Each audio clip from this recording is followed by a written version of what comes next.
Democrats gearing up to weaponize President Trump's mega bill in a bid to win back the House. Let's bring in Matt Keelen, GOP strategist, and the Vogel Group principal, and Fred Hicks, a Democratic strategist. Gentlemen, welcome.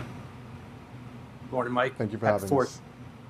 So, Matt, now that the president's going to sign it later today, the key will be for Republicans to get out and sell it, since most Americans don't really know all that's in the bill. What about that? Well, absolutely. Listen, the Democratic Party have shown every single one of them voted for the largest tax increase in American history. I can't even remember the last time a Democrat voted to cut taxes. The American people want this bill. The American people want America to succeed. The American people want the economy to continue to grow.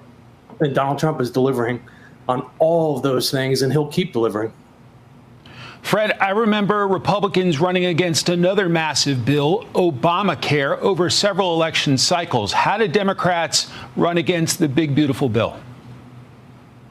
Well, first of all, I want to say happy birthday to America. Today is a great day because it's our Independence Day. I want to push back on something Matt just said there, and I'll answer your question. I want to remind our viewers that there were Republicans in both chambers that voted against this bill. This is not a Democratic opposition bill or a Republican bill. This is something that had sticking points for and problem points for a number of people. And even those who ended up voting for it, like the members of the Freedom Caucus, expressed a lot of reservations about this bill. But that being said, I think as we look ahead to 2026, I think this bill does sort of mark the beginning of the 2026 election cycle, and I think that Democrats are going to focus on potential cuts to Medicaid. And a really big point here is not that Democrats are opposed to tax cuts; it's for whom the taxes will be cut and who receives the bulk of benefits from a bill like this. Matt, some have noted that the benefits kick in right away, while the cuts don't kick in until after the midterms. What about that impact?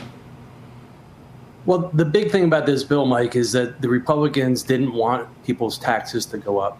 And it's every single person who pays taxes has their rate stay the same. That's the beauty of this bill when he passed it in 2017. Everybody got a tax cut. In fact, the people at the lower end of the income bracket were getting the biggest amount of taxes cut.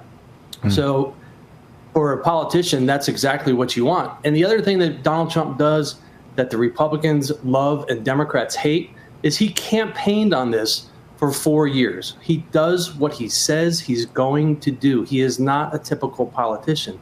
He actually delivers on what he says he's going to do.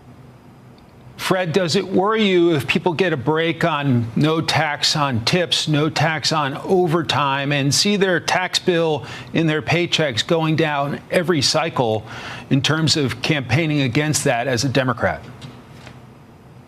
No, the Democrats and I personally would love to have more money and keep more money, so that is not an issue. And I want to remind our viewers that Vice President Harris also campaigned on no tips or no taxes on tips. So that's not a Democratic or Republican issue. I think one of the big things that we're going to really need to focus on and think about, and again, there are a lot of benefits in this bill, so I want to be very clear to that. But there are two problems that Democrats have with this. Number one, Republicans historically campaign on a balanced budget, and this does not do that. It is, by any and every measure, it expands the deficit. As a matter of fact, to Matt's point earlier, the last time the budget was actually balanced was under a Democrat, under President Bill Clinton. But the second thing that I think Democrats are going to focus on is who are the losers. And that we're talking about up to 16, 17 million Americans whose senior citizens really, whose health care could be adversely impacted by this legislation. And so I think Republicans were smart to build in the benefits early, going up to the 2026 election cycle, and the pain afterwards, just in case they happen to lose the House, and so they can blame Democrats. But the reality is that there's a lot in this bill, and there's a lot for both sides to talk about over the next 16, 18 months.